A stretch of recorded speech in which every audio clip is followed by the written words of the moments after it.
বিশ্ব নবীজি বসা, ঠিক এমন সময় একজন বয়োবৃদ্ধ মানুষ, চোখের পাপড়িগুলো সাদা হয়ে গেছে, খুব একটা মাথার মধ্যে দেহের ভিতরে মেরুদণ্ডের শক্তি নেই।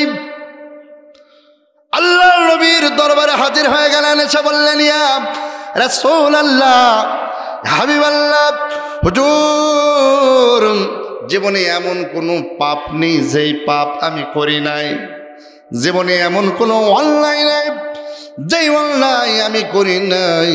ইয়া রাসূলুল্লাহ, হাবিবাল্লাহ, বলুন তো আমার জীবনের গুনাহ কত কি মাফ হবে?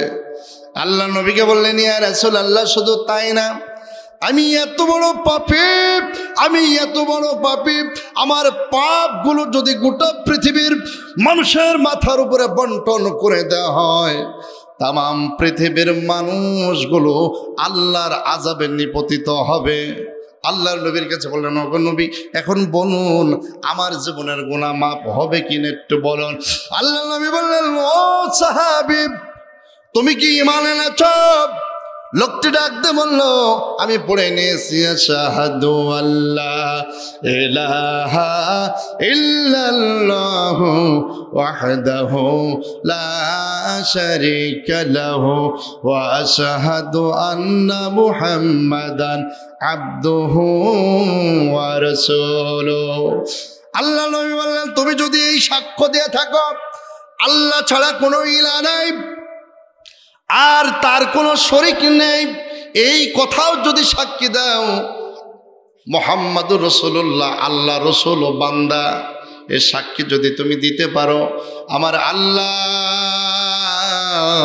তোমার জীবনের গুনাহ খাতাকে মাফ করে দিয়েছেন। লোকটা আবার প্রশ্ন করল, ইয়া রাসূলুল্লাহ, আমার জীবনে যত পাপ করেছি এমন কোনো পাপ নেই যেই পাপ আমি করি নাই, এখন বলেন ওগো নবী আমার জীবনের গুনাহ খাতা কি মাফ হবে কিনা একটু বলেন। নবীজি বললেন, আল্লাহ তোমার জীবনের গুনাহ মাফ করে দিয়েছেন। লোকটা আবার প্রশ্ন করল, ইয়া রাসূলুল্লাহ, আমার জীবনে এতটাই পাপ করেছি যেই পাপ তাম পৃথিবীর মানুষের মাথার উপরে যদি বন্টন করে দেওয়া হয়, ভাগ করে দেওয়া হয়, তাম পৃথিবীর মানুষ ধ্বংসে নিমজ্জিত হয়ে যাবে, আল্লাহর আযাবের সম্মুখীন হয়ে যাবে। ওগো নবী, এখন বলুন তো আমার জীবনের গুনাহ মাফ হয়েছে কিনা? আল্লাহর নবী তৃতীয়বারও বললেন, আল্লাহ তোমার জীবনের গুনাহ মাফ করে দিয়েছেন। এ কথা শোনার সাথে সাথে আল্লাহর নবী বলেন, লোকটা দাঁড়িয়ে গেল, আল্লাহু আকবার, আল্লাহু আকবার বলতে বলতে আর কালেমার আওয়াজ দিতে দিতে লোকটা আমার মজলিস থেকে উঠে চলে গেল। একটু জোরে বলে যাবে সুবহানাল্লাহ। আল্লাহ পাক বলেন, ইল্লা মান তাবা ওয়া আমালা ওয়া আমিলা আমালান সলিহা। কেউ যদি তওবা করে আজকের মাহফিল থেকে, ইল্লা মান তাবা, আমি আল্লাহ তার জীবনের গুনাহ মাফ করে দেব। শুধু জীবনের গুনাহ মাফ করে দেব না, বরং আমি আল্লাহ তার জীবনে যত পাপ রাশি ছিল সব পাপ রাশিগুলো আমি উল্টিয়ে দিয়ে সাদা করে এরপরে সব দ্বারাই ভরপুর করে দেব। এটা জোরে বলা যাবে সুবহানাল্লাহ। তাহলে তওবা করতে হবে কার কাছে? আর আওয়াজ করে বলেন, তওবা করতে হবে কার কাছে? প্রিয় ভাইরা আমার, এখন প্রশ্ন করতে পারেন, হুজুর তওবা করলি যদি আল্লাহ মাফ করে দেয়, তাহলে তো সহজ একটা পথ। জীবনে যত অপরাধ অন্যায় অবিচার আছেন, যত দুর্নীতি আছেন, সব করব, কোটি কোটি টাকার মালিক হব, এরকম আছে না নাই? বহুত মানুষ আছে দুর্নীতি করে করে এই বগুড়া শহরে বাড়ি করতে পারে না, ও বিদেশে যে বাড়ি করে, আছে না? বলে নাই হুজুর? হ্যাঁ, জনগণের যত টাকা হক সব নিজের পকেটে ঢোকায়, রাস্তা মেরে খায়, কালভার্ট মেরে খায়, মানুষের রিলিফের চাউল মেরে খায়, ফকির মিসকিনের হক মেরে খায়, আছে না নাই? মানুষের গণ অধিকার হরণ করে খায়। কথা বলেন না কে? বগুড়ায় নাই জিনিস, কুষ্টিয়ায় আছে, বগুড়ায় বেশি। এখন এই লোক যদি বলে, আল্লাহ গো জম্বের কামানো কামিয়ে ফেলেছি। আমার পুরুষ না শুধু, আমার নাতিপুতি পর্যন্ত বসে খাবে, হেলিকপ্টার চড়ে সারা দেশ ঘুরবে, টাকা ফুরাবে না। এখন আল্লাহ তোমার কাছে তওবা করলাম, তুমি আমারে মাফ করে দাও। কথা বলেন হবে মাফ? কথা বলেন হবে মাফ? কখনো না। তওবার জন্য দুইটা শর্ত। তওবার জন্য কয়টা শর্ত? এক নম্বর হলো হকুল্লাহর একটা হকুল ইবাদ। হকুল্লাহর একটা হকুল ইবাদ, একটা হলো আল্লাহর হক, একটা বান্দার হক। কি বললাম বলেন তো? আল্লাহর হক, বান্দার হক। আল্লাহর হক নষ্ট করলে ক্ষমা চাইতে হবে আল্লাহর কাছে, বান্দার হক নষ্ট করলে ক্ষমা চাইতে হবে বান্দার কাছে। কোন আল্লাহর গোলাম যদি আল্লাহর হক নষ্ট করে মারা যায়, তওবা না করে, আল্লাহর জাহান্নামে তাকে যেতে হবে। আর কোন আল্লাহর গোলাম যদি হক ইবাদ, মানুষের হক, মানুষের টাকা পয়সা, জমি জায়গা, অর্থ করি যদি মেরে খায়, আর আল্লাহর বান্দার কাছে যদি ক্ষমা না যায়, ওই মানুষটাও আল্লাহর জাহান্নামে যাবে। বলুন তো আমাদের মরণ হবে কি হবে না? হবে না? মরণ থেকে যতই পালাও, বাঁচার কি উপায় আছে ভাই? আল্লাহ পাক বলেন আইনামা তাকুনু ইউদরিকুমুল মাউত ওয়ালাউ কুনতুম ফি বুরুজিম মুশাইয়াদা।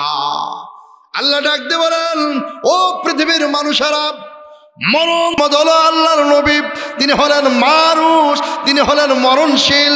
তিনি মারা গিয়েছেন যে যারা মুহাম্মদের গোলামি করে তারা যেন একথা মনে রাখে যে মুহাম্মদ মারা গেছে, আর যারা আল্লাহর গোলামি করে তারা যেন মনে রাখে যে আল্লাহ চিরঞ্জীব, চিরস্থায়ী। কথা বলেন ঠিক কিনা? হযরত আবু বকরের বক্তব্য শুনে হযরত ওমরের হুঁশ ফিরে আসলো। সুবহানাল্লাহ, সুবহানাল্লাহ। নবীজি কি বাঁচতে পেরেছেন আজরাইল হাত থেকে? বিশ্বনবী মুহাম্মদ রাসূলুল্লাহ, এ বগুড়ার মানুষ কান খোলা শোনেন।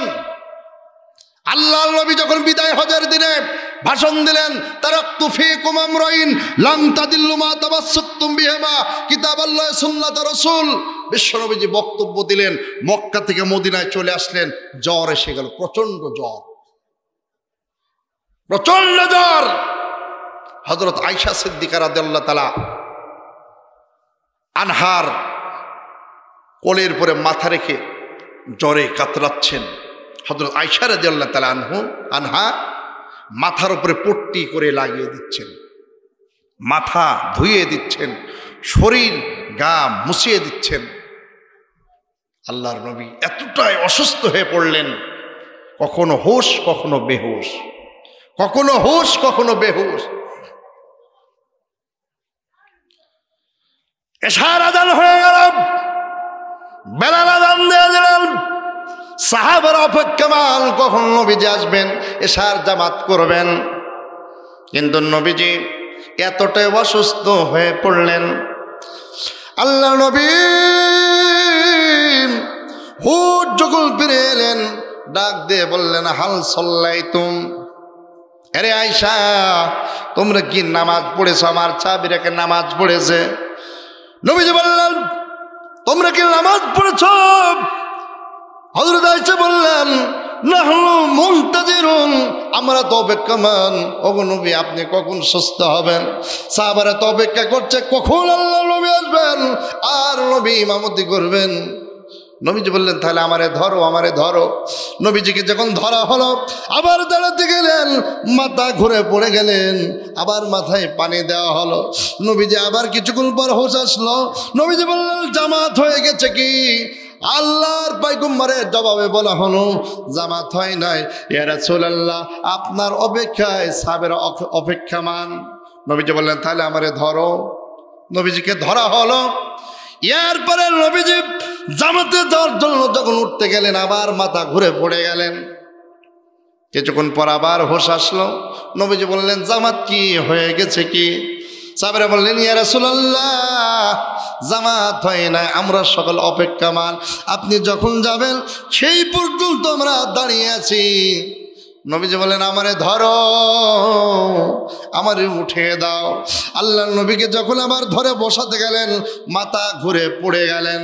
কিছুক্ষণ পর যখন হুঁশ আসলো, আল্লাহ নবী ডাক দিয়ে বললেন, ও সাহাবীরা, আমি হয়তো আর তোমাদের সাথে জামাতে যেতে পারবো না, আমি নবী হয়তো আর ইমামতি করতে পারবো না। আমার আবু বকর কোথায়? ও আয়েশা তাড়াতাড়ি যাও, আমার আবু বকরকে বলে দাও, আমার আবু বকর যেন আমি নবীর জায়গায় দাঁড়িয়ে ইমামতি করে দেয়, আমি নবীর জায়গায় দাঁড়িয়ে যেন সাহাবীদের ইমামতি করে। বলেন সুবহানাল্লাহ। হযরত আয়েশা সিদ্দিকা রাদিয়াল্লাহু তাআলা আনহা সংবাদ পাঠালেন, আর তোমরা অপেক্ষা করো না, আর আল্লাহর নবী অসুস্থ হয়ে পড়েছেন, আর মসজিদে যেতে পারবেন না, বরং আবু বকরকে জানিয়ে দাও, আবু বকর যেন আল্লাহর নবীর জায়গায় দাঁড়িয়ে ইমামতি করে। বলুন তো আমাদের দেশে ইমাম আছে না নাই? আর আওয়াজ করে বলেন, আর আওয়াজ করে বলেন। আমাদের দেশে ইমাম আছে। ইমাম সাহেব যদি 1 মিনিট দেরি হয়, 2 মিনিট দেরি হয়, অনেক মুসল্লি চোখ রাঙ্গা করে বলে, হুজুর বেতন দিয়ে আমরা আর সময় মতো আসতে পারেন না। কথা বলেন না? বলে কি বলে না? না বগুড়ার মানুষ তো বলে, আমাদের কুষ্টিয়ায় বলে।